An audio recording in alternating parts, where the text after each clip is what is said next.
and welcome to the Cult Cinema Circle podcast. My name is Jesse, and I'll be your host. So in today's episode, I wanted to try something a little bit different. I wanted to do a what I watched in the month kind of episode. So just something a little different. So this episode will be for June of 2023. So I'm literally recording on the last day of June. I hope everyone had a great Pride Month.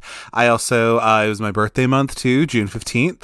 So I got to take a few days off work. That was nice. And, had a nice long weekend. So that was enjoyable. But yeah, and I got some movie watching in as well.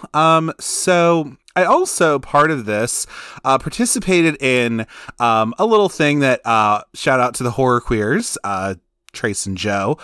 They put up, on Instagram and Twitter, they put up this Pride Month watch calendar.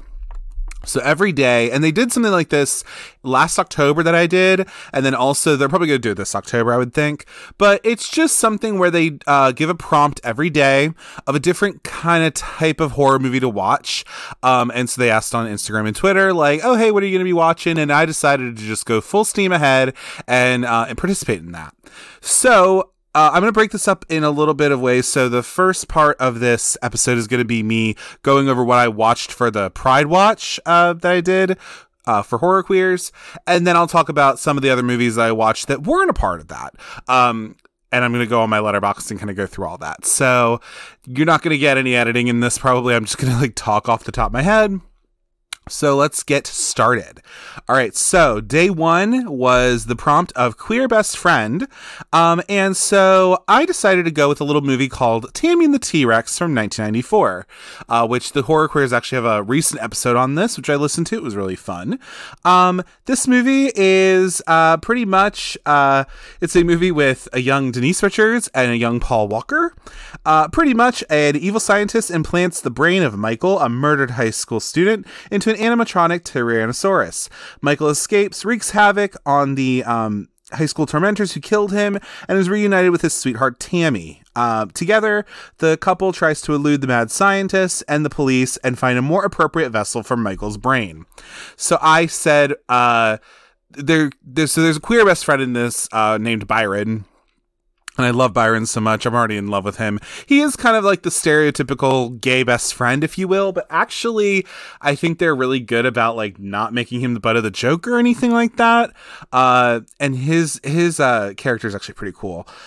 Helga, who's the assistant to the mad scientist, is also serving all the looks in this movie. So good.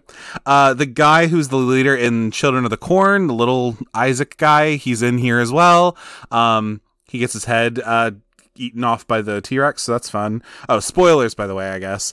But yeah, this movie is just so campy and it's really fun. It's honestly what I crave. I want it. And then also Denise Richards' gay rights, just in general. See this movie and also Drop Dead Gorgeous. But yeah, Queer Best Friend, really fun. Yeah, I thought this was great. I gave it 4 stars. I also gave other recommendations. So my other recommendations are Freaky from 2020. Which is a fun little kind of play on the Freaky Friday story, directed by Christopher Landon. And then Bride of Chucky, which I'll talk about in a minute. But loved me some Bride of Chucky. And it also has a little bit of a queer best friend in there too. So I thought that would be kind of fun. So for day 2, we did Queer Party. So Queer Party, I decided to watch a little something called Midnight Kiss from 2019, which is on Hulu. And this movie pretty much, it's a group of young gay friends head to Palm Springs to ring in the new year. Things take a terrifying turn as the friends all search for someone to kiss at midnight, and they invite a killer into their midst. Now, I thought this movie was aggressively fine. I don't think I'd watch it again, though. It's part of the Into the Dark series on Hulu, which they did different holidays and different horror things with it. Pilgrim is actually one of them, which apparently Pilgrim's really good. So maybe go check that out. But Midnight Kiss, it's like a New Year's Eve thing, and I thought it was aggressively okay. Fun fact, if you've watched White Lotus, Lucas Gage, who played one of the people in the first season, one of the staff members, he's in this. And then also Chris Evans' brother Scott Evans is the main character of this, which is kind of fun too. My other recommendations were Closet Monster from 2015, which also the Horror Queers have an episode on as well. I really enjoyed their episode on it, and I liked that movie a lot.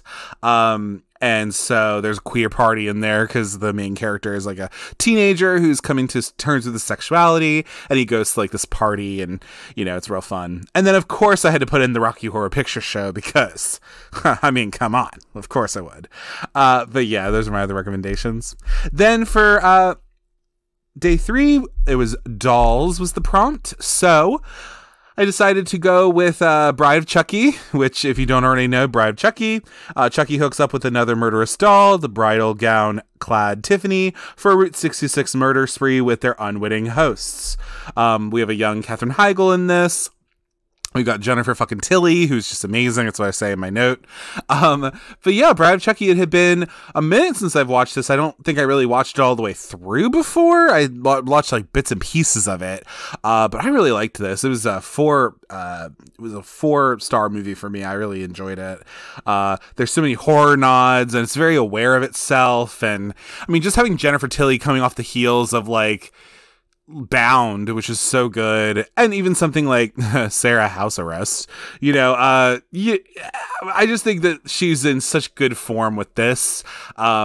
So that was my my personal thing. But I also had some other recommendations for Dolls. So I put the first 2 Child's Play movies because those are really, really good. So Child's Play from 1988 and Child's Play 2 from 1990. And then also the movie May from 2002 with Angela Bettis in it. So if you've never seen May, May is about this girl named May, played by Angela Bettis, who's kind of the socially awkward girl. And she has a doll from her childhood. And it's like a Frankenstein story, and shit ensues. Also has Jeremy Sisto from Clueless and 6 Feet Under, and also a young and somewhat unknown Anna Faris. I guess she would have been in a scary movie before this, but still, she wasn't a blonde in this movie, from what I remember. And she's really funny in it. She's like really silly. Anyway, so then day 4 was Bad Gay for the prompt, and I decided to go with a little movie called The Doom Generation, because it is on Criterion Channel at the moment. Also, there's 3 Greg Rocky films that are on there, which I'll talk about a little later. But generally, I decided to go with this because I'd say that one of the characters in it is kind of gay a little bit. If you don't know anything about the Doom Generation, so Jordan White, played by James Duvall, and Amy Blue, played by a young Rose McGowan. 2 troubled teens pick up an adolescent drifter, Xavier Red, played by Jonathan Sheck. Together, the threesome embark on a sex and violence-filled journey through a United States of psychos and quickie marts. So I love me some Greg Rocky. He's fun. And we'll talk about him a little bit. But yeah, I like this movie a lot. I gave it a 4 out of 5. I thought it was just really good. Rose McGowan's a fucking icon. No notes. This movie is just like such a weird fucking thing, but like it's so specific. And I think if you've also watched other Greg Rocky movies, like this one is kind of his crime drama, if you will. I just thought it was really good. My other recommendations were Psycho from 1960, because of course Norman Bates, and then also Silence of the Lambs because of Buffalo Bill. Take it for what it's whiz, but I thought those would kind of fit the category a little bit. So yeah, Doom Generation, really, really good. And then now I have a Criterion Channel subscription, and I'll keep it around for a little bit. We'll see how I feel. Anyway, so day 5 was historical for the prompt, and so I decided to go with a little movie called Knife Plus Heart from 2018. So this movie is very much a Giallo-inspired horror film. It's also about gay porn in the 1970s in France. So in the summer of 1979, gay porn producer Anne sets out to film her most ambitious film yet, but her actors are picked off one by one by a mysterious killer. This movie stars Vanessa Paradis. If you don't know who that is, she is the, I think now ex-wife of Johnny Depp and the literal mother of Lily Rose Depp, which is kind of fun. And she's French, in general. So she plays, the producer, Anna, or whatever her name is, who's a lesbian. I really like this movie. It's super gay as hell. I love the look of it. It's really good. Yeah, I don't have much to say. I'm not going to go deep into every single one, but I thought this was fun. This is on Shudder. So I decided to go with that. If you're into, and it's also just real gay. You're going to see some, might see a dick here too. I think you do, but, some butts, things like that. Love when a movie hangs dong for me. Yeah, I just think it's fine. We have a bunch of titties and, all that in movies. Like, why not throw a little bit of dong in there? Whatever, it's fine. My other recommendations for historical, though, were The Haunting from 1963 by Robert Wise. I thought that was a really good movie. I watched that a couple months back, and it's historical. I would put that in there. And then also, shout out to my episode of Carnival of Souls with Jackson Cooper, but I decided to also go with Carnival of Souls because I think that's historical as well. I guess I took historical as, like, from back in the day, from a long time ago. So, whatever, it's fine. So yeah, Knife Plus Heart, go check it out if you like. Seed of Chucky was the next movie I did for the prompt of baby. We'll get to it in a little bit. But anyway, so yeah, I went with Seed of Chucky because they were all the other Chucky movies were on Tubi. I think they're about to leave now. Anyway, they're going to be gone by the time you hear this probably. But they'll come around again. So yeah, I decided to go with that one. So if you don't know what Seed of Chucky is, Chucky and Tiffany are resurrected by their innocent son Glenn and hit Hollywood, where a movie depicting the killer doll's murder spree is underway. So this movie, is it a good movie? Probably not. Do I care? No. I love a good campy movie, and this one is so aware of itself, and I really enjoyed it personally. I gave it a 4 out of 5. Like, I liked how self-aware it was, and I think it did a pretty good job. One of the girls from S Club 7 is in it, who looks a lot like Emma Bunton from Spice Girls. It's like her. John Waters is in there real quick. Of course, Jennifer Tilly's back. Like, it's real good. We got our introduction to Glenn Glenda in this movie, so I really liked Seed of Chucky personally. My other recommendations for this would be Rosemary's Baby from 1968, because that movie is fire and it's so good. It is a little long, but I like it. And then the other one was Village of the Damned from 1995, which I watched almost a year ago at this point. I watched it because it was on AMC Plus, I think, or something like that. And yes, that's the one where some of those children have really bad wigs. But whatever, it's fine. God got you. It's all right. But, or you can watch the old one, I guess, but whatever, it's fine. But yeah, babies, evil babies. Also, fun fact about the Village of the Damned. So Thomas Dekker is in that movie. He's a young little baby. Thomas Dekker, he actually had his hair, bleached for that. So he's not wearing a wig. And then also, if you ever watched, if you ever watched the Disney Channel original movie, The Color of Friendship, the girl in that, I don't remember her name, the actress's name, but her name's Marnie or Mari in the movie or whatever, and she's the white girl from South Africa. That is also one of the little girls in Village of the Damned. So I was like, what the fuck? That's crazy. Anyway, so yeah. Yeah, Seed of Chucky. If you like a Chucky movie, go check it out. I liked it. Not everyone likes it, but you know what? I don't give a fuck. Anyway, so the next prompt for day 7 was Femme Fatale, so you had a bunch to choose from for this. I decided to go with a little movie called The Initiation, which had been recommended to me from a friend of the show, Pickens, and I'm so glad I watched it because this is so early 80s. I really enjoyed it. The effects, the cheesy music, the twists of it all. So if you don't know, The Initiation, it's an amnesiac sorority member who's been plagued by a reoccurring nightmare, is stalked alongside other co-eds by a killer in a deserted department store where they are completing a hazing ritual. So it's pretty much the baseline of it. But I really liked this. I gave it a 4 out of 5. Yeah, if you're into cheesy 80s movies, I would go with it. It's so fun. My other recommendations for this would have been 2014 Nurse 3D with Paz de la Huerta and Katrina Bowden and Corbin Blue's in it too. That is a crazy fucking movie. It was streaming on Hulu for a minute. Oh my god, it's such a fucking weird movie. but I love it. It's so crazy. And then Jennifer's Body was the other one I recommended, you know, because fucking I love that movie. It's a great little movie. And, you know, it's femme fatale for sure. But yeah.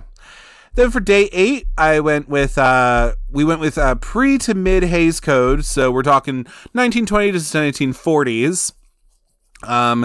And I cheated a little bit on this, because I didn't really have anything I wanted to particularly watch for it that I hadn't already seen. So I decided to go with a little movie called I Was a Teenage Werewolf from 1957. It's a little bit outside of what it was, but you know what? It's a very coded movie. It's a very queer coded movie. So I was like, all right, whatever. I'll go with that. My other recommendations were The Old Dark House from 1932 from James Whale, and also another James Whale movie, Frankenstein from 1931. Really good. I like both of those movies a lot. But I Was a Teenage Werewolf, if you don't know, it's pretty much a hypnotherapist uses a temperamental teenager as a guinea pig for a serum, which transforms him into a vicious werewolf.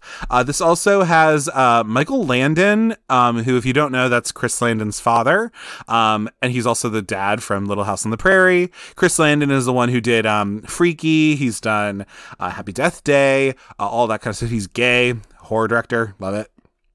But yeah, this movie, it's very queer coded. Like, you know, is the boy who's played by Michael Landon, is he like maybe a little gay? Like, you know, like what's going on here? And it's like the part of the I was a teenage blank blank kind of a thing. But yeah, I wanted to watch that. I had watched Queer for Fear before, and they talked about these kinds of movies, and it was on YouTube, so I was able to find it and made it work for this prompt. So then for day 9, I decided to go we went with the prompt of werewolf. And so I decided to go with a little movie called Ginger Snaps 2 Unleashed.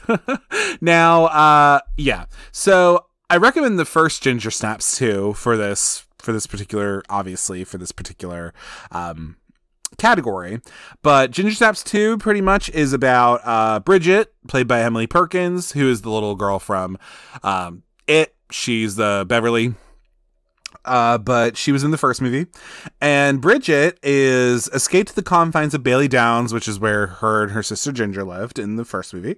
But she's not alone. Another werewolf is tailing her closely, and her sister Spectre, played by Catherine Isabel, haunts her. And an overdose of monkshood, the thing from the first movie, that the poison that she is taking to keep her transformation at bay, leads to her to be incarcerated into a rehab clinic for drug addicts, where her only friend is a eccentric young girl by the name of Ghost, who is played by a young Tatiana Maslany, who is now very known. I don't know what exactly for, but she's on a popular TV show, I guess.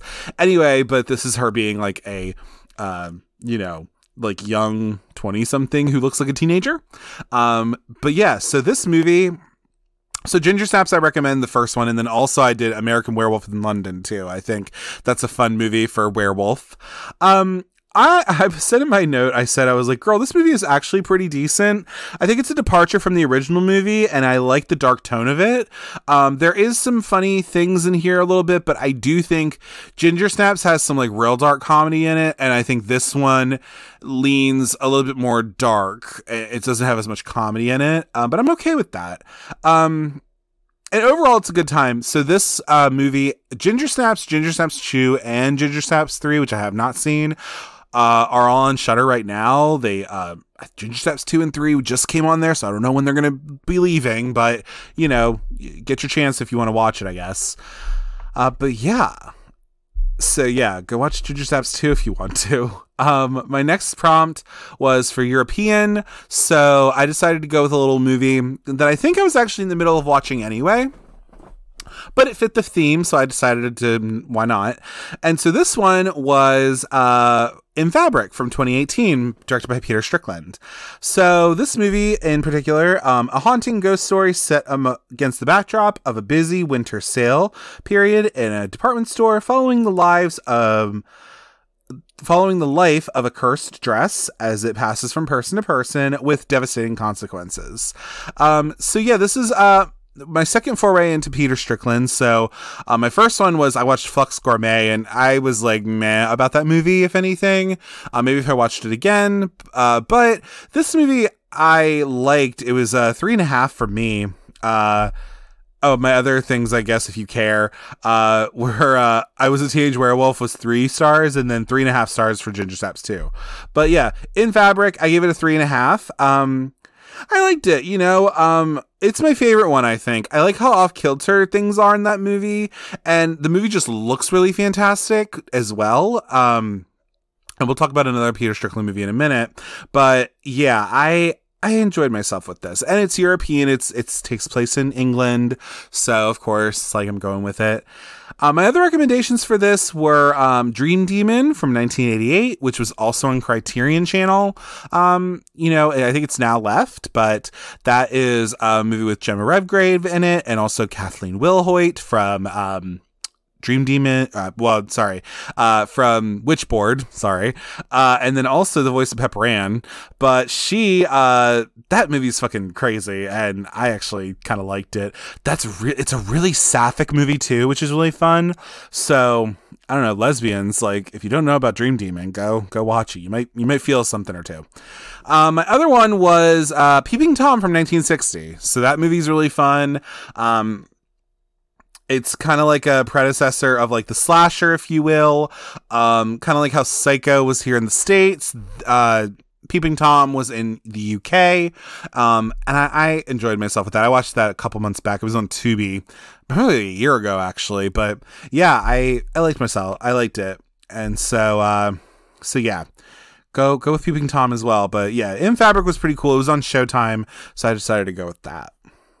I just followed up my one Peter Strickland movie with another Peter Strickland movie. I decided to watch The Duke of Burgundy for day 11, which was for Possession, so Possession movie. So this movie is really beautiful. It's a sapphic movie, so it's about these, I guess if I had to talk about the plot, so day in and day out, lovers Cynthia and Evelyn enact an elaborate sadomasochistic fantasy as mistress and maid, but as their ritual of domination and submission begin to turn stale, Cynthia yearns for something more conventional, while Evelyn tries to push their taboos even further. So it's very sapphic, very lesbian. It's a kink film. It's just fascinating to watch. I think I still like In Fabric a little bit more, but Duke of Burgundy wasn't bad. Like, I also thought it was fine. Also the mannequins in the classroom. So like, one of these characters is a entomologist, or they study like moths and stuff. And so like they do these like lectures or whatever. And it's like you see these scenes where these people are in this lecture and they're lecturing, and then there are these students sitting down, and some of the people in the student audience or whatever are not people, they're mannequins. So I just thought that was really funny. But yeah, my other recommendations for Possession movie would be Saint Maud from 2019, which is also very gay and very sapphic. So there's that one. And then also The Taking of Deborah Logan from 2014, which again is also kind of gay a little bit because the daughter in that is a lesbian played by, I do not remember her name. Oh, dear God.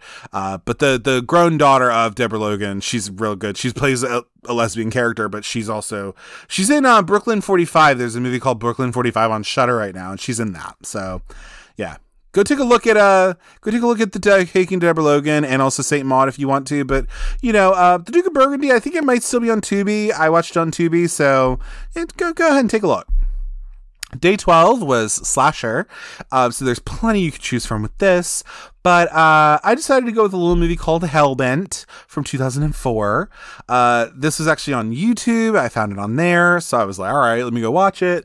So Hellbent, if you don't know, it's on Halloween in West Hollywood. 2 guys making out in a park are interrupted by a serial killer, and later that night, a group of gay kids decide to visit to the site of the murder.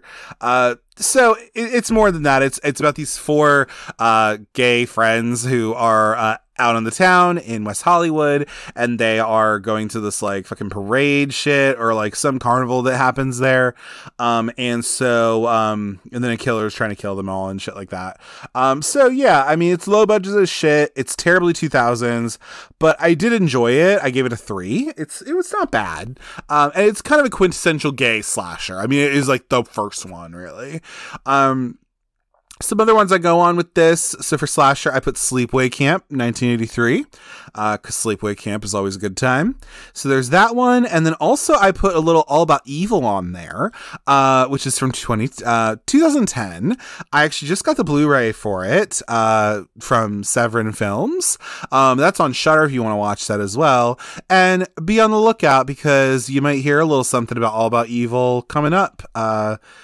So I'll give you that at least. Perhaps on this show, you never know.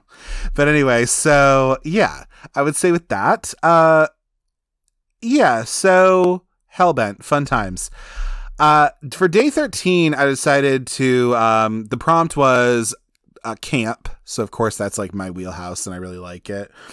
All About Evil could also work on that too, but I will say with this one I decided to go with a little movie called Shaun of the Dead from 2004 because why not? I actually tried watching that a little bit and I don't know, I was tired and I went to bed. But anyway, so then for Shaun of the Dead, though, but I actually did watch it all the way through this time.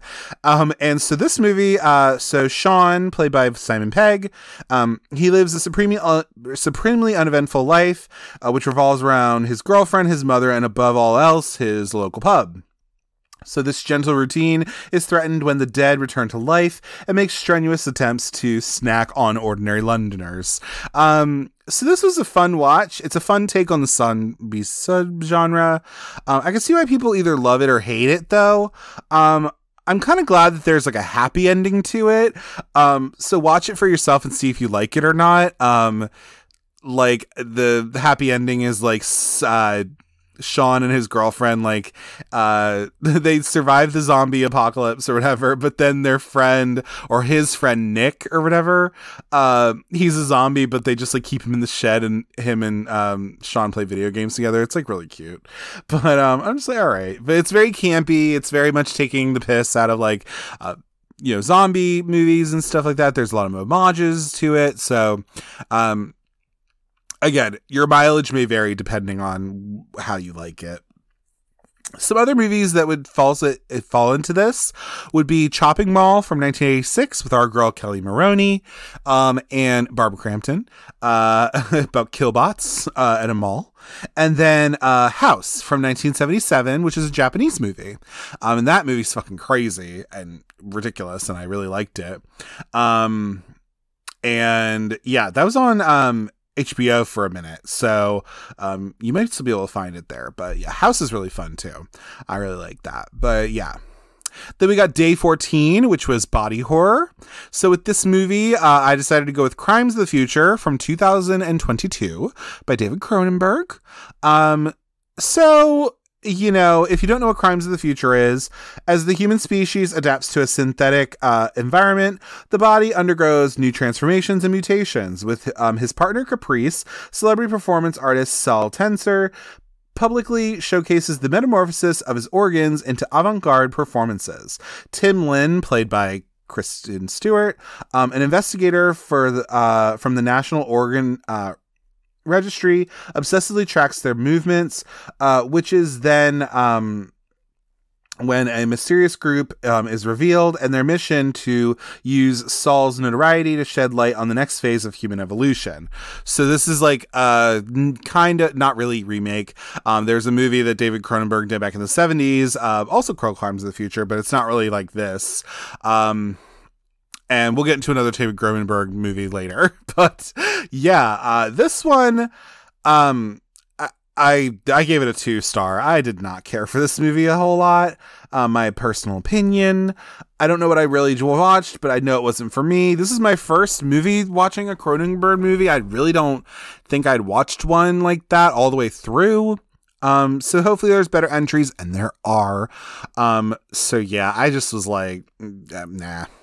So take it for what it is, I guess. Some other recommendations for body horror, though, would be Society from 1989. I will tell you right now, if you are a super duper horror fan, you know what Society is about. And if you're not, please use caution, because that movie's fucking crazy. But it's really great, though. But it's fucking crazy. And From Beyond from 1986 with Barbara Crampton, and Jeffrey Combs is in there, I think. And also Ken Foray's there, which is fun. If you don't know Ken Foray, he is the guy, well, he's in that movie. He was in Dawn of the Dead, I believe, and he's come up in a few different horror movies. And he's also the dad from Kenan and Kel. So, love you, Ken Foray. And then June 15th came around, and which is when I was born. And so that prompt was for 1950s. So I decided to go with a little movie called House on Haunted Hill. Not the, well, obviously it was the original one from 1959, directed by William Castle. This movie was remade in 1999. But this movie, Frederick Loren, played by Vincent Price. He's invited 5 strangers to a party of a lifetime. He's offering each one of them $10,000 if they can stay the night in the house on Haunted Hill. But the house is no ordinary house. It has a reputation for murder. And Frederick offers each of them a gun for protection.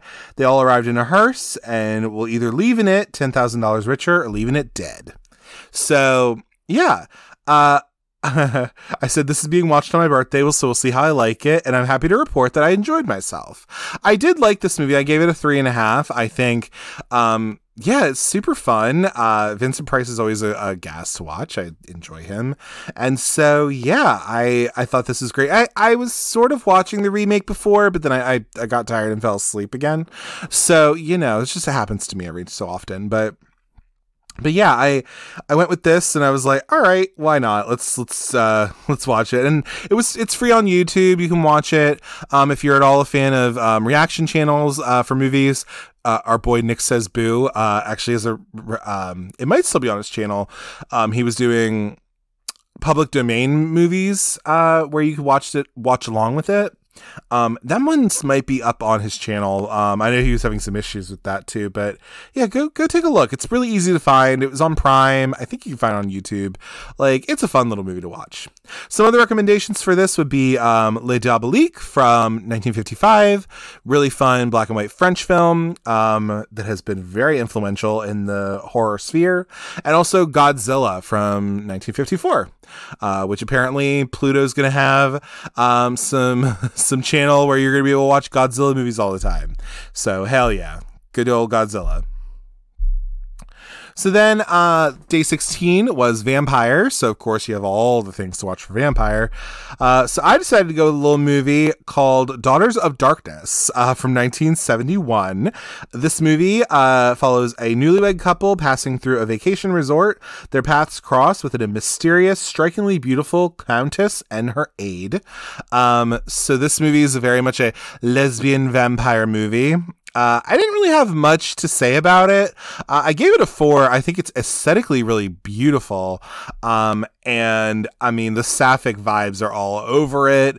You know, and yeah, it's like feels very European, obviously, because it was shot in Europe, but it's just like really, it's a fun little take on the vampire story that isn't just your typical male vampire, which I thought was really interesting.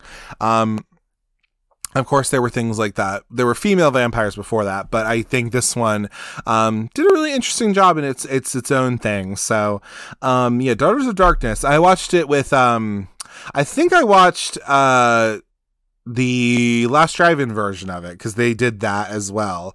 So if you have Shudder at all, you can watch it on the Last Drive-In. That was kind of fun. Some other recommendations for Vampire, I would say Let the Right One In from 2008. That movie is so fucking good, and it's such a good vampire story. There's a lot going on there, and I really, really like it. So I don't know about that remake. I haven't watched it, but I've heard bad things. But yeah, the 2008 one is where it's at. And then also Fright Night from 1985. That movie is super fun, and you can find it some places, which is nice. It was on Prime for a minute, like a couple months ago, and then I think it might have even been on Tubi before. But yeah, if you haven't watched Fright Night, go watch Fright Night. It's really great. Great vampire movie. Then day 17, we had Australian. So, you know, why not? I decided to go with a little movie called Sissy from 2022. This movie is about a girl named Cecilia, who in her youth was known as Sissy. So Cecilia is a successful social media influencer living the dream until she runs into her ex-childhood best friend and is invited away on her bachelorette weekend. Suddenly, Sissy finds herself stuck in a remote cabin with her school bully and a taste for revenge. So this movie, in particular, again, I didn't have much to say about it, I guess. I did like it. I gave it a 3.5. It's on Shudder. It's like a dark comedy type of thing. And it really is trying to say something about, like, you know, just our obsession with social media, how you can be one thing online and be completely different in person. You know, kind of lampooning influencers in a way. But I thought it was really interesting, and I did like the movie. I liked it enough. And it's Australian because everyone has a fucking Australian accent. So, and they watch like the trashy Australian TV and, like, you know, all that kind of shit. So yeah, I would give it a watch if you're an Australian movie fan like I am. Like, I wanted to go with it, so why the hell not?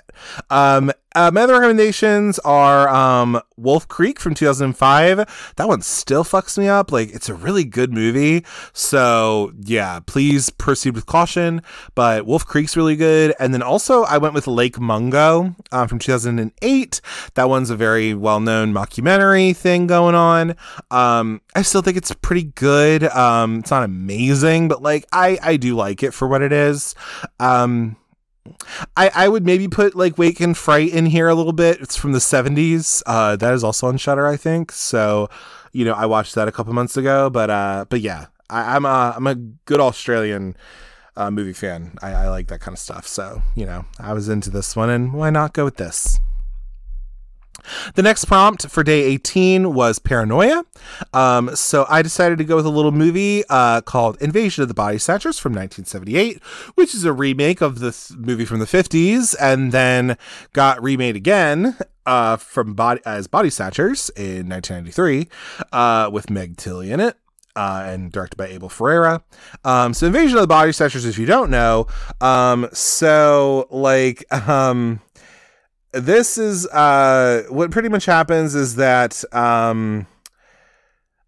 this guy, Matthew Bennell, he starts to notice that several of his friends are complaining that their close relatives are in some way different.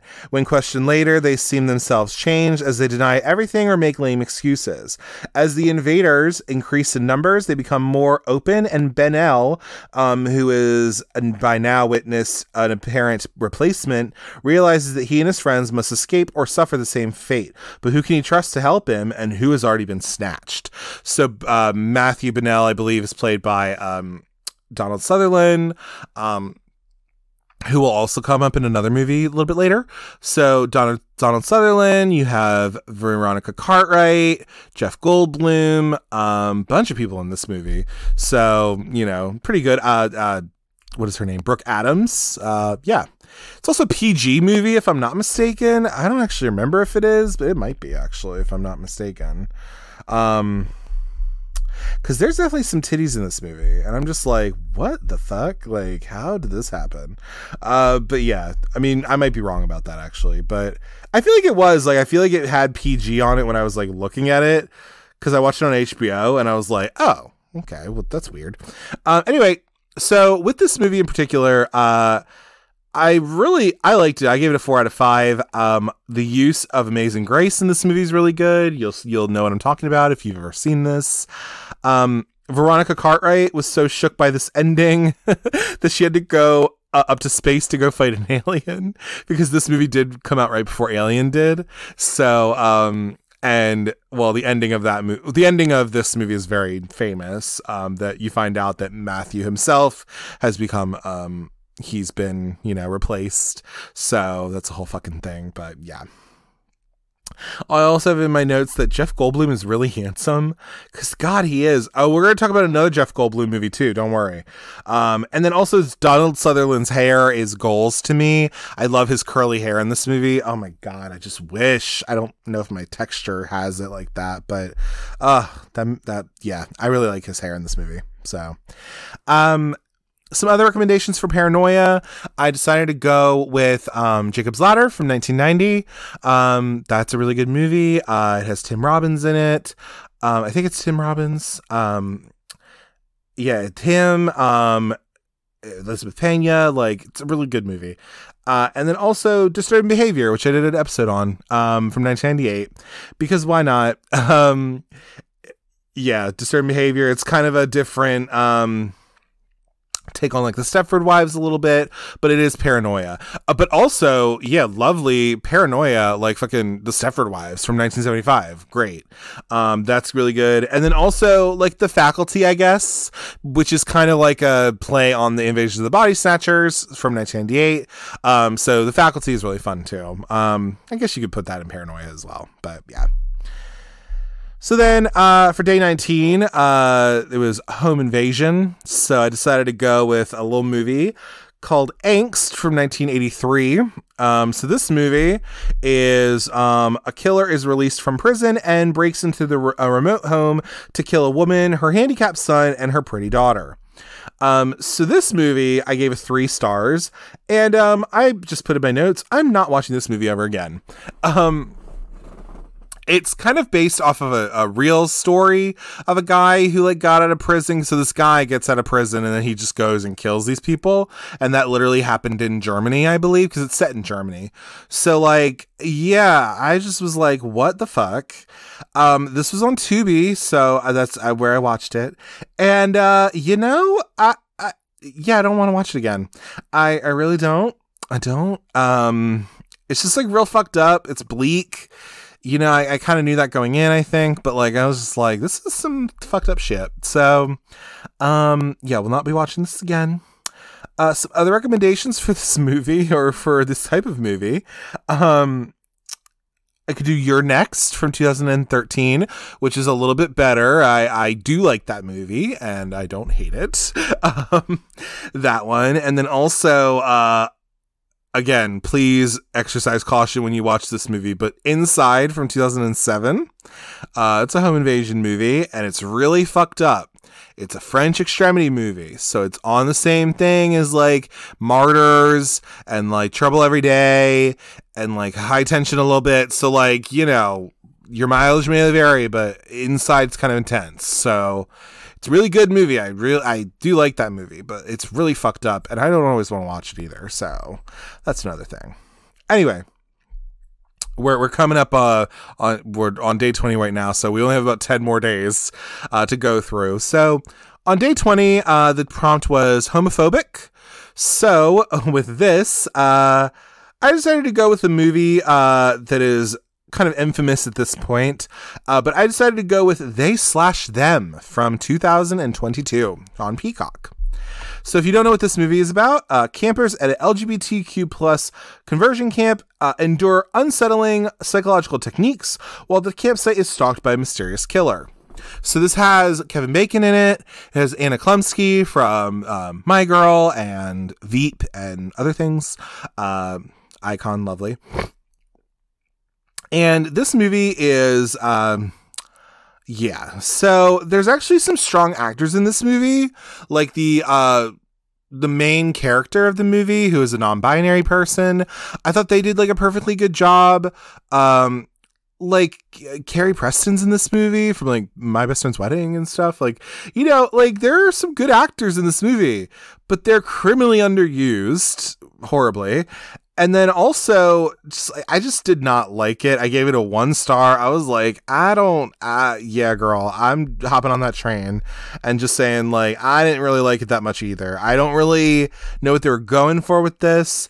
I also, there's a part in the movie where they break out into song for the song Pink's Perfect or whatever. And I like that song, but girl, that was really horrifying. It just came out of nowhere, and it just doesn't help with the tone of this movie, because this tone is like all over the place to me. So I was like, yeah, no, I did not like They/Them. So yeah, I'm gonna hop on that bandwagon and just say I didn't like it, because I didn't, and I don't think it's really worth your time, to be honest. So there's that. The next prompt we have, if you want another movie that's homophobic or other homophobic movies, you do Dress to Kill from 1980, starring Nancy Allen, Michael Caine, if I'm not mistaken. Bunch of people in there. Angie Dickerson, I believe. Kind of a little transphobic, if you will. And then also Barbarian from 2022, mostly for the Justin Long character, I guess, but could do that too. Why not? But Barbarian's good, but there's a little homophobic there. So, the next prompt is Space from, Day 21 was Space. So I decided to go with a little classic movie called Jason X from 2001 because, at least at the time of this recording, I don't know how long they're going to be there, but all the Friday movies are on Showtime. So I decided to go watch it. Also, side note, there's also a movie called Fire Island that is on Showtime, and it's like a horror movie from 2023. It apparently has Jonathan Bennett in it. And girl, I tried watching like 10 minutes of that movie, and no, I couldn't do it. So I decided not to do that. But anyway, I just came across that and I tried watching it, and I couldn't do it. But anyway, so back to Jason X, which is actually a perfectly fun movie. So this is pretty much Jason is whooping people's asses in space in the future. That's really it. That's all I have to say. But I like this movie. I gave it a 3.5. Is this a trash movie? Yes. Is it a camp classic and like masterpiece? Yeah, I think so. Because when these horror bitches go into space, come on now. Where is our Freddy in space? Where is Michael Myers in space? Like, just fucking do it, dude. Like, I would be down. Anyway, just go into this knowing that it's not a good movie, but like you'll enjoy yourself if you I don't know, really suspend your disbelief, I guess. Then we have Day 22 was the 1970s, so there was plenty to choose from for this. So I decided to go with a little movie called The Baby from 1973 because I had been meaning to watch it. The movie is about a social worker who's recently lost her husband, investigates the strange Wadsworths family. The Wadsworths may not seem all too unusual to hear about them at first, consisting of the mother, her 2 grown daughters, and the diaper-clad, bottle-sucking baby. The problem is that the baby is a 21-year-old person. So this movie in particular, I just say, what the fuck is this movie? This lives so squarely in the 70s that it is kind of a serve. It's from 1973. Some of these outfits are a sleigh. I do like some of these outfits. Jermaine, who's one of the daughters, her hair is amazing and so big. Scott from Movies That Made Us Gay loves the hair on that girl, which is nice. Ruth Roman, who plays the mother of Baby, is beautiful. She kind of looks like Liz Taylor in a weird way. Like if you put her side to side, like I could see it. And her voice is epic. Her voice just sounds like really raspy and amazing. I love her. And I said, girl, this movie is kind of low key great. I guess go ahead and judge, see if I care. I don't know. Like, I like The Baby. Like, I give it a 3.5. This movie's fucked up, but listen, because like the whole thing is like, yeah, the baby is like a 21-year-old man who's been literally brought up as like a baby. So like, it is kind of fucking weird. Some of the scenes are a little disturbing, but like, but then the ending's really weird too. So the ending is like a twist on itself, but like, that fucking movie is crazy. But yeah, it's on Shudder. So go fucking watch it. The Baby. It's fun. So then we have the Day 23, which is Mad Scientist. So with this movie, I decided to go with a little movie I talked about earlier a little bit. Was The Fly from 1986. Is the other David Cronenberg movie we watched. With our boy, Jeff Goldblum. So when Seth Brundle, played by Mr. Goldblum, he makes this huge scientific and technological breakthrough in teleportation. He decided to test it out on himself, and unbeknownst to him, a common housefly manages to get inside the device, and the two become one. I didn't have much to say about it in my notes or anything like that, but I really liked this movie. I gave it a 4.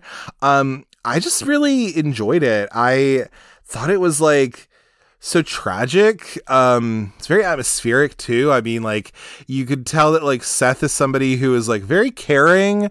Like, he loves Gina Davis's character. What is her name? Veronica. Like, you can tell that he loves her and everything, but it's also like he also seems to be just like lonely a little bit too. So you kind of feel that from him, which I just thought was really interesting. And then, yeah, I like the movie a lot. It's very tragic, but it's really, and then his, just like the special effects, I could see why people really, clamor for Cronenberg, if you will, who was also in Jason X, by the way. But anyway, I can understand the body horror of it all. And the practical effects of this were really, really good. So I was a fucking fan. Other recommendations for this would be like 1985's Reanimator, because Herbert West is a mad scientist king. And then Day of the Dead from 1985 as well, which is like the third of the Dead movies. So you have Night of the Living Dead, Dawn of the Dead, and then you have Day of the Dead. I think Day of the Dead's really fun. It has Lori Carlilli, I think. Cardilli, that's what her name is. Sorry. Who is actually Chili Billy Cardilli from the first movie of Nightmare of Night of the Living Dead. That's his daughter, who it plays the literal female scientist in Day of the Dead. And yeah, I think it's a fun one. Like, and I think it fits the mad scientist kind of vibe. So then day 24 was South America was the prompt. So with this movie, I decided to go with Sarah, the Bone Woman from 2022, which is on Shudder right now. This movie, Valeria, who is our main character, her joy at becoming a first-time mother is quickly taken away when she's cursed by a sinister entity. As danger comes closer, she's forced deeper into a chilling world of dark magic that threatens to consume her. This movie is also very gay, because Valeria, our main character, she's like a little, she's kind of an architect, like she builds like furniture and stuff. But she's a past where she is a queer woman, like, and so she's pretty much like bi, I guess, or whatever, I'm assuming. And so, but yeah, so she was like with a woman before, but now she's like with this man who she's a baby with, or she's going to be having a baby with. And, I gave it a 3.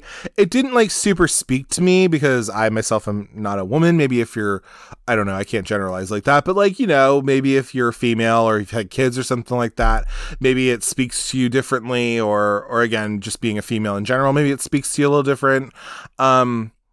Very atmospheric though. I did enjoy it. Like, I didn't think it was bad or anything, but it was definitely, yeah. And then also just like the Foley, like the sound design of this is like really good for that as well. But yeah, take a look. If you have Shudder, The Bone Woman, Sarah.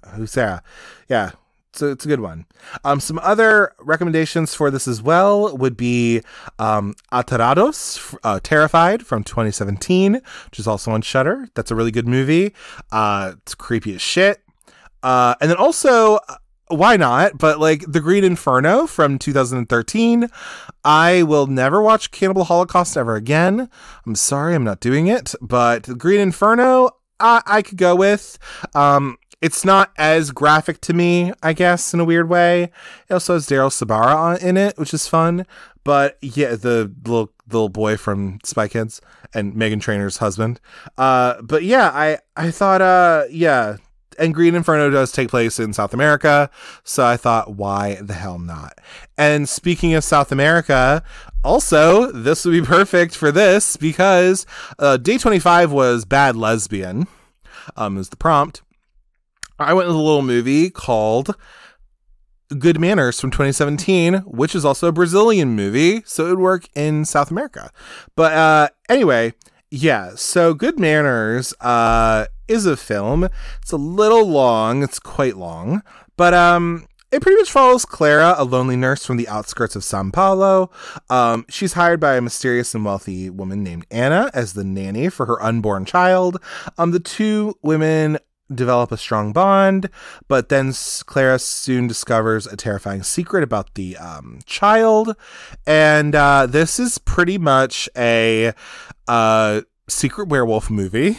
So, take with that what you will. It is very long. It's about 2 hours and 15 minutes or so, like 2:10 or something.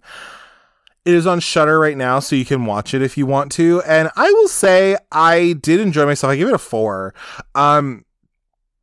It's not what you expect at all. So go into it knowing you're probably going to get 2 movies out of this.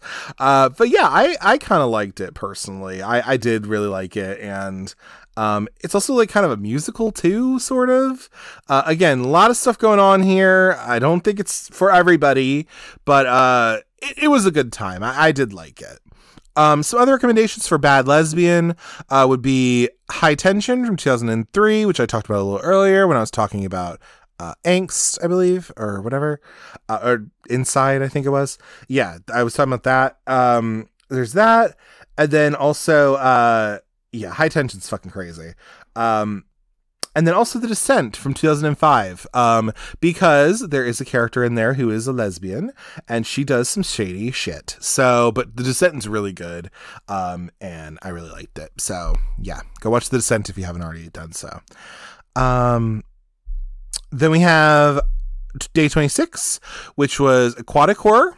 And so I decided to go with a little movie that was on Tubi called Deep Blue Sea from 1999. So researchers for the undersea lab Aquatica have genetically altered the brains of captive sharks to develop a cure for Alzheimer's disease. But there's an unexpected side effect that these sharks have gotten smarter, faster, and more dangerous. After a big storm damages their remote research facility, they must fight for their lives. So this movie has our star of horror, LL Cool J, who was in this movie and in Halloween H2O, made the rounds. He was in Baps. But, Deep Blue Sea, I gave it a 4 out of 5. I liked this movie a lot. I had never really seen it, and I was like, I can get into a shark movie. I love me some sharks. So I was like, fuck yeah, let's do it. And I personally enjoyed myself with it. I think I haven't seen the sequels or anything like that, but I think I'm good. But yeah, I thought it was kind of fun. Yeah, and I would go with aquatic horror for sure. Like Deep Blue Sea is right up there. If you don't watch like your basic Jaws or something, right? I said in my notes, I was like, that was a nice big explosion. There's a nice big explosion that happens. That shark was eating bitches up. Loved it. And then also that ending was satisfying as hell because I loved LL Cool J in this movie. I really liked him. Preach, I think his name was, or something like that. He's so good. And I was just like, ooh, I don't want him to die. I want him to live. And spoiler alert, he does live in the end, which is lovely and wonderful. But yeah. Some other recommendations for aquatic horror. I will go with Triangle from 2009 with Melissa George in it. That movie's great. It's on Tubi, I think, and also I think it's on Shudder still. But yeah, go watch Triangle. Triangle's fucking great. And also Piranha 3D from 2010. That's Alexander Aja, who did The Hills Have Eyes 2006 and also High Tension from 2003. He made this movie, which is kind of a remake of the Joe Dante movie from the 80s. Listen, Elizabeth Shue is a cop in it, okay? And Ving Rhames is there for some reason. And then Jerry O'Connell's there too. Piranha 3D is fucking great. I love that movie. It's so stupid and lovely. And Adam Scott's there too. So, just go watch Piranha 3D if you want a good, campy, stupid time. Then we have Day 27, which is Satanic. So I went with a little movie called Fear No Evil from 1981. So this movie in particular, brilliant and aloof teenager Andrew, played by Stefan Arngrim. he's always the butt of the classmates' jokes, but little do they know is he's actually the demon Lucifer, and as the evil wells up within him, he avenges himself in acts of demonic murder and destruction. But his foe, the archangel Gabriel, has assumed the form of an 18-year-old student, Julie. So this movie I became aware of for In Search of Darkness 3 had a little blurb about this movie where they talked to Frank Lagoggia, who directed it. It was like one of his first features he did. And I was like, all right, cool. And it's like a little gay. Like there's some things going on. This movie, actually Stefan Arngrim, if you don't know who he is, he's the guy in the movie, obviously, but he's also the older brother of Allison Arngrim, who is Nellie from Little House on the Prairie. See, Little House on the Prairie, it comes back because I talked about Mac Landon before. But anyway, so, yeah, like he's in it. That's his little sister who's Nellie Olson. So, and they look similar too, which is kind of funny. But anyway, so yeah, this movie I gave like a 2.5. It's a little too long. It's a little bit too long. And the movie's just kind of all over the place, I feel like. But, you know, it's satanic. It's Lucifer. It's the devil. So, you know, fucking go with it, dude. But, you know, yeah, no. Fear No Evil was all right, if anything. It was subpar, if anything, though. I was just like, yeah, okay. I just put in my notes that it's a surprise zombie jamboree, and it is, in fact. So there you go. Some other recommendations were The House of the Devil from 2009 by Ty West, which has Greta Gerwig in it. And let me tell you something. I'm going to watch that Barbie movie when it comes out this, you know, by the time you're hearing it, it'll be this month. So hell yeah. But Greta Gerwig's in there. And it's like real fun. I like House of the Devil. And then also Drag Me to Hell from 2009. That's a fun one too. Alison Lohman. It's a Sam Raimi movie. I recently just watched it. I never really seen it before, and I enjoyed myself. I was a fan, god damn it. So yeah. And then we're going to come, we're closing in on near the end. So day 28, the prompt was trans. So, you know, I decided to go with a little movie that has been on my list for a minute, because it's on HBO, and I decided to go with it. And it was a little movie called We're All Going to the World's Fair. So this movie is directed by Jane Schoenbrunn, who's a trans woman. And the plot is pretty much reality and fantasy begin to blur when teenager Casey, alone in her attic bedroom, immerses herself in a role-playing horror game online. I will say this, I gave this a half a star. I put in my notes, I said, I've seen shorts on YouTube that are better than this. This was not for me at all. Maybe I'm just not online like that. I don't know. I don't go online like that, where I'm always on it all the time. I mean, I watch YouTube and stuff, and, you know, I mean, I'm on like Instagram for, you know, the podcast and stuff, but like, I'm not like super into like the social media of it all. Like, I don't know. This movie was not for me. I did not really care for it a whole lot. And I just was not. I'm sure Jane Schoenbrunn is like a perfectly nice person, but I couldn't stand this movie. I just was not here for it, and I just wasn't into it. But maybe you might be a little different. I don't know, but no. So yeah, other recommendations I would maybe give that are a little bit more I don't know about fun, but you know, that are different. It's hard to find this, but I do like the movie Cherry Falls from 2000 with Brittany Murphy. That's a really good movie. Problematic trans representation in there a little bit, but you know, all right. And then also, this is what I would recommend.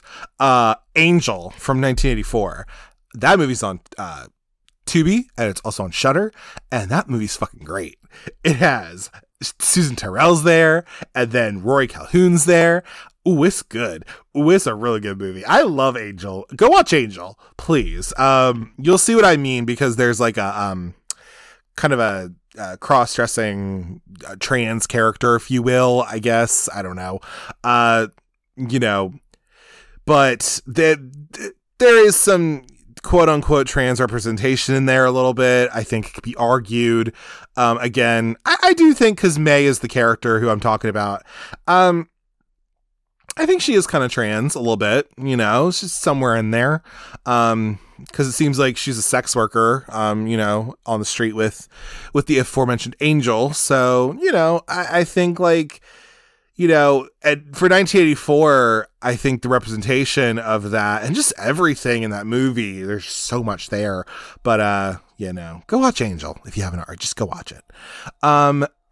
Then we have Day 29, which is the 1990s, which is my fucking shit. So I decided to go with a little movie called Buffy the Vampire Slayer from 1992.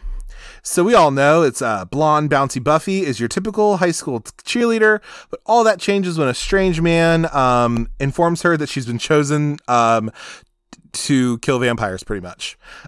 This is our other Donald Sutherland movie, because he plays Merrick in this movie. Chrissy Swanson, you know, a little problematic now, but, you know, she's from Flowers in the Attic. She's in this movie. Like, you know, she had a moment. Now she's just like a weirdo. But anyway, so Buffy the Vampire Slayer, fucking great. I liked it. I gave it a 3.5. I do want to actually watch the series. I'm making my way through the first season, so I'm going to keep, you know, trying my best. But, you know, yeah, I liked Buffy. It was pretty cool. I liked Buffy the Vampire Slayer, the movie. It was perfectly good. Some other recommendations I would give. I have done episodes on both of these, but Popcorn from 1991. I think that's a fun little movie. That's like a kind of forgotten little gem. There's kind of a lot going all over the place, but overall, I think Popcorn is kind of fun. It is so 90s.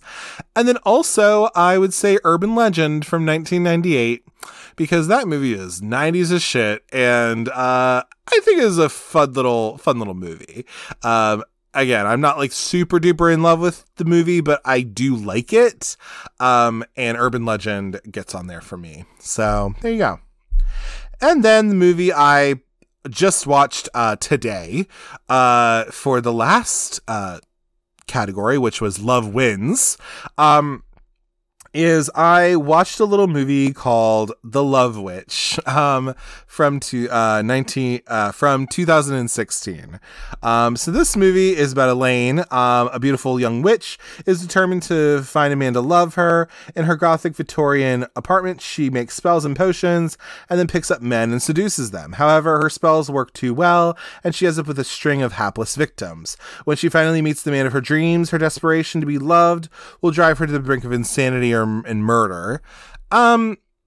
So I watched this film. It's like 2 hours. It looks really good. It's very beautiful. It's pretty much in Technicolor. It's to simulate these 1960s, 1970s movies. A little bit like The Baby in a way, I guess. Like, you know, that's a little bit of it's a little bit of like the look they're going for of 60s and 70s. So, you know, listen, I didn't care for this movie a ton. I gave it a 2.5 for me. I was not paying that much attention to it. I was paying enough attention, but like, I just was like, this movie is so fucking long. And like, I just was like, all right, whatever. I don't know. I just was not engaged by it personally. So, you know, but there's some love in there. She wants love, and yeah, like, why not? So that is The Love Witch for you. Some other recommendations I put for this was I don't know if I already mentioned it, but Bound from 1996. I put this in there because that is a fucking happy ass ending, which I love. And then also I even put The Perfection on here from 2018. It's on Netflix. That is a crazy fucking movie, but like, it's a secret rape revenge movie, really. But yeah, no, I liked The Perfection when I watched it a couple months back.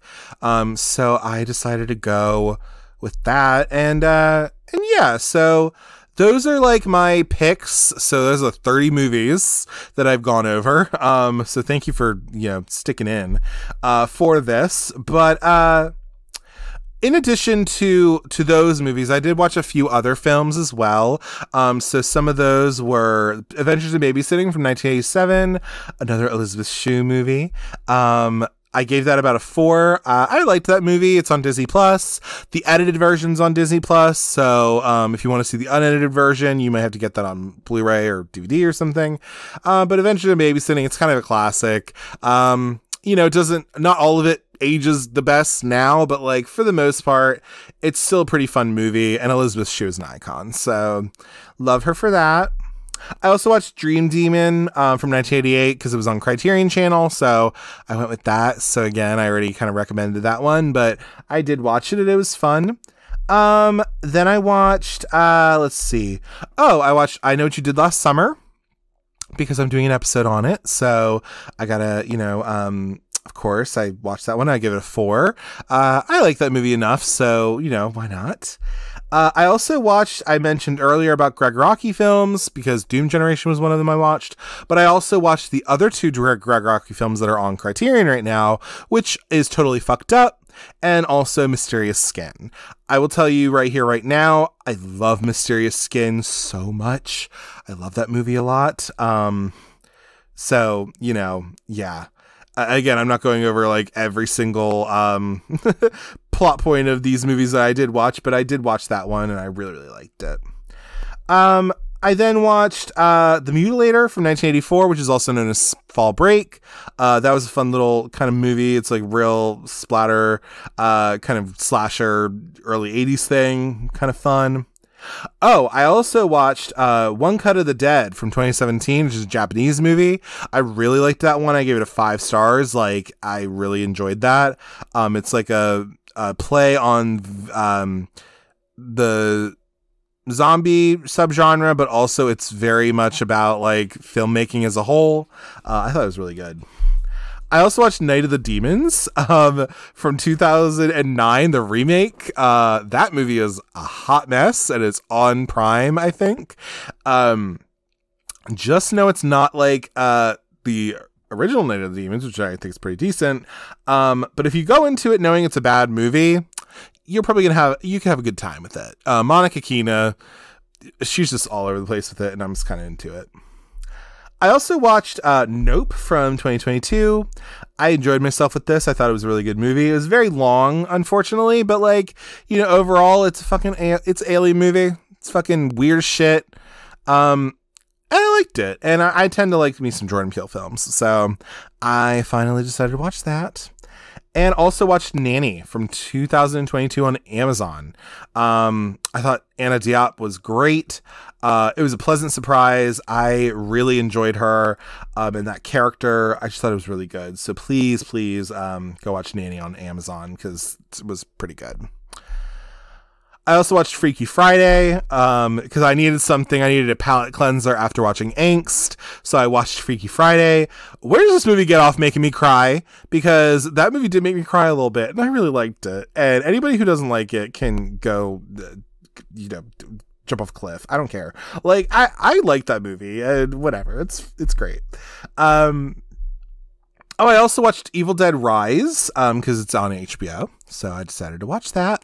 And then also I watched Matilda because I'm also doing an episode on that as well. So I watched that as well. And yeah, so those are pretty much the things I watched in June of 2023. So those are the basic things I did. All in all, it was a great month. I watched a bunch of shit. So now I have to find other stuff to watch. So I can always find things I can do. I do plan on, I would like to start, doing some Buffy. So like I am going to start watching some of the show. I would like to a little bit. Because, I'm always just like in the middle of it. So maybe that's something I'll do is like, if I watch a movie every day or something, or like almost every day, maybe I can throw in like, I watch a movie and maybe watch an episode of Buffy or something. And then I can like kind of go through that. I was in the middle of a rewatch of Schitt's Creek, which is always really good, but like, maybe I'm not going to do that. I don't know about that. because, you know, I always have I have like different kind of things of like, I watch Dawson's Creek every so often, and then I watch like Schitt's Creek again, or like whatever. But maybe I'll just like, so maybe I'll do that. Maybe I'll watch like, you know, Buffy in July, maybe start watching a little bit of that so I can kind of get through it. And then we'll just have to see what happens for, you know, for this. But thank you so much for taking the time to listen to this episode. I know it's kind of a random bonus one, but, you know, thanks so much for taking the time to listen to it.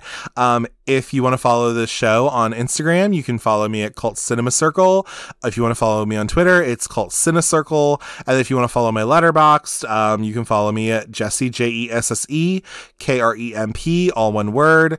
And that's pretty much the show's page as well. So you can follow me all there. But thank you so much for taking the time to listen, and have a great July, everybody.